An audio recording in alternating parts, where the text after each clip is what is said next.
What's up, everybody? Dan here with Dan and Sarah Makers, and today we have a new adventure.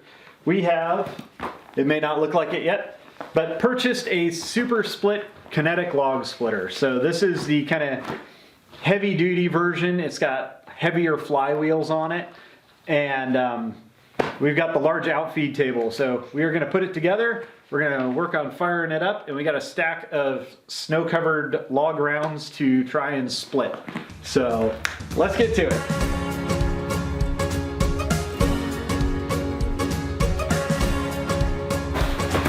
Super split assembly instructions. Large work table. That's what I assumed they were. Blah, blah, blah. This is how to put the wheels on. Which they're already. Yeah. Okay, we do have a leg. So I think that might be one of the first things. The front leg looks like. Put the legs on here? It goes underneath the handle. So I think we're up to page 13 already. All right. So the leg is probably that thing. It looks like a rectangular plate at the bottom and a square plate on top. That's it. And the rectangular plate goes in line with this. Okay. So let's see. Whoa, that's heavy. The long side runs parallel to the frame so that the tow hitch can be installed later if desired. Correct. Exciting, huh? So here are the drive belts. Cool. Oh. And There's some long bolts. Here's our Honda motor. It's a GX. We should have a gas fuel cap. there's a box. For same diameter. Yes. Alright, I was gonna say here. The washers are in here. So we need to loose Okay. the attach. Okay. And they're showing the bolts going down and the washer and nut on the bottom. Okay, I got this. You go ahead and just position that thing underneath. I'll set it down once you get them lined up. Oh, it's in.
Wow, it's already starting to.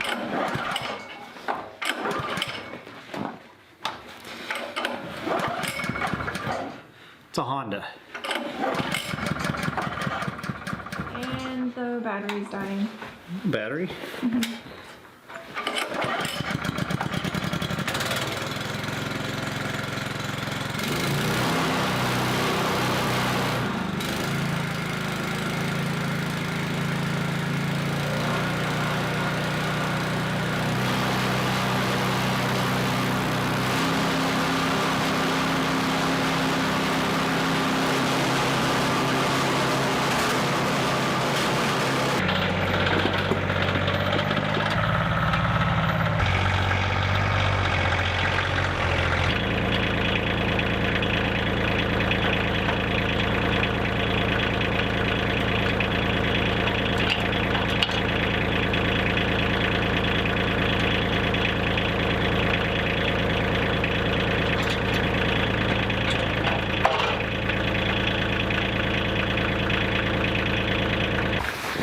All right, you want to see how to run a Honda engine since they're all identical?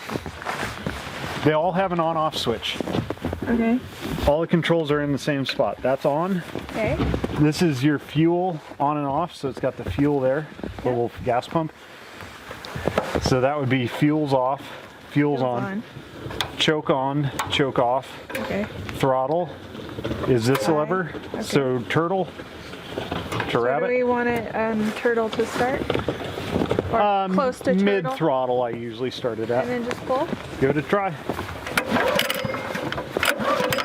Might be a little cold, so maybe hit the throttle, flip it over, the choke, all the way over. Give it a pull. You hear it pop. Go ahead and flip the choke off. Now give it a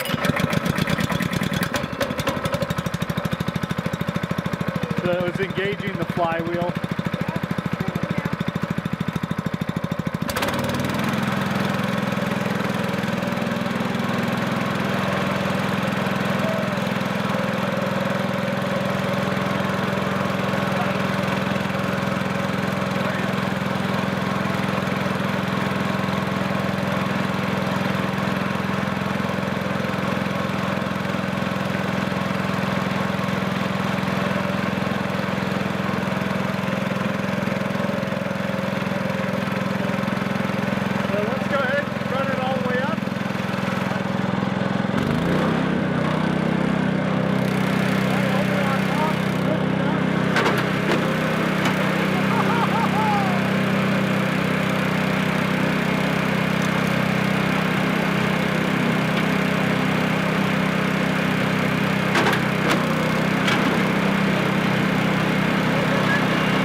This footage that you see here is 5 times our normal speed. We've sped it up here just to kind of give you an idea of what we were doing and how much wood we split in just a short period of time. In one afternoon, about 2 or 3 hours, we were able to split and stack over 1.5 cords of wood into our new firewood shed. So if you are interested in checking out the firewood shed videos, they will be available here on YouTube, part 1 through 5. And also this firewood that we are splitting right now was firewood that we cut into rounds from the trees that fell down during the really bad windstorm this last fall. And we also did a video on the hazard tree cut down, so definitely take a look at that video if you're interested.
Well, we have run this thing for a couple hours. Probably nowhere near enough time to say that it is an awesome no quirks product. But in the couple hours we were using it, what was your opinion? I love it. I have a few complaints. Okay. So, as a 5'4" human, this gets a little tiring because you have to pull really fast, or it's like stripping the gears. Yeah, you have to kind of give it a yank to engage the rack and pinion gear. If you do it slowly, you'll hear them kind of bounce off each other a few times before it engages. They are supposed to be really heat treated and hardened, so there shouldn't be a lot of wear issues, but just hearing it kind of gunk before it engages is kind of an awkward thing. So yeah, I agree with you on that. For the money, it would seem like they could get the sticker on there right. That's the part of me that like wipes off the water heater when there's goo on top and needs to straighten everything out that's not square. Yeah. So that's weird. I mean, all the videos we've seen on YouTube, they can't get it on there right. Or, yeah, it's really weird. Why would they? Yeah, anyways. It's a big sticker. There are 3 of them. It does not affect the overall performance of the machine, but it's just annoying. Yeah. It's this housing which covers the flywheels and then the belt on this side and the rack and pinion gear. So basically all the moving parts, nip point, pinch points, stuff like that. It's a plastic housing which it's a flexible thing, which I get. You know, you don't want to have something that's super rigid and brittle, so when you hit it with a log or something, it cracks and breaks. So you want some flexibility. It's also a lot cheaper and easier to manufacture this than a piece of metal where, you know, you'd have to weld this thing together. So I can understand from a manufacturing standpoint what they got. But the stickers are really big. And we're under a tree and it's starting to get right at that freezing point, so we're like snow raining. Yeah, so. Snow rain. So it would be tough to get these on. Okay, next thing, to tell the customer that it's gonna come almost fully assembled before it arrives fully assembled. Yeah, so the instructions that they send you when they actually give you the shipping information are how to uncrate it and assemble it. It shows a much more disassembled version than what they now ship. They say, check our website, these are no longer valid. I couldn't find the new valid assembly instructions on the website or uncrating instructions. So we actually had to take it apart to be able to bring it home because what was it, a 32-foot semi? Or was it 40-something 40-foot semi couldn't make it up here. The shipping company isn't going to throw chains on a semi-truck and drive up here because there's no way they'd get up here. So it came in basically a pallet, shipping crate, big cardboard box, probably about 4 foot tall. This thing's up on its end. The outfeed table was not attached. The engine was not attached. But everything else was. Yeah, the tow hitch wasn't, but the housing, the wheels, the flywheels, everything was all attached, so it was a much bulkier thing. Yeah, and we were trying to put it in the car to bring it home. Yeah. So, anyway, but those are all quirks about customer service and OCD looks. The actual machine is amazing. Yeah, this thing absolutely rocks, hands down. From all the reviews that I've seen where people have this machine, they're really happy with it. I'd say for the short period of time we've been using it, we're really happy. I know there are some people out there that are going to be like, oh, you need to use cherry and oak and hardwood and maple and all that. But we don't have that around here. We don't have that. We have a lot of birch and a lot of evergreen type trees, firs and conifers, stuff like that. Just to run down real quick, this is kind of their mid-size machine. They have a lighter weight machine with two 75-pound cast iron flywheels. This has the 90-pound cast iron flywheels, and then they have an HD version, which is the same thing except it's got a gear reducer which slows the speed of the flywheels down, so it has a little bit more it might be the rack and pinion system, but it basically is a slower push, so you get more force behind it. So this is kind of their mid-grade machine. We've got the larger outfeed table. The table itself has supports on both sides, which is a lot nicer than what I've seen. Yeah. I was thinking about, because a lot of these, it might be the smaller outfeed table. It might not have those outrigger supports, which made it look like it was really wobbly and shaky. And I was thinking about doing some kind of unistrut bracing, but we don't need to. This main I-beam or W flange here, I'm assuming it's probably an A36 structural steel, so it's a high carbon. It's already got some rust just a couple days into it. Not a big deal. I doubt the rust will ever be such an issue that we have to worry about replacing this beam. For some reason, this engagement handle, this piece here, is just like Durlin or nylon. It's some kind of plastic machined piece. Like Sarah said, trying to reach up high is tough. I've seen a picture of an aftermarket, I'm assuming, or custom manufactured handle that basically came down, and they had a handle grip down here that you pulled up on, which might not be a bad thing, but it does limit you to only operating from that side because you don't want to reach across and try and activate that handle.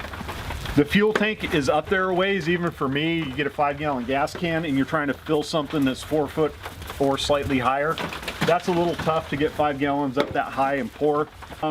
There are two drive belts that drive the cast iron flywheel. There's a little bit of black, I'm assuming it's just residue from those belts rotating.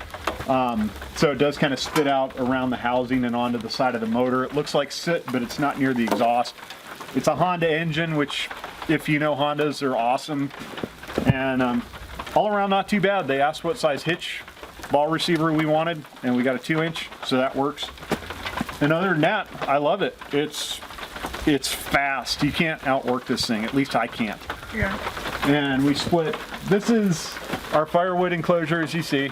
We've done a couple videos on it. This is kind of the final. This is it. This is almost filled to the brim.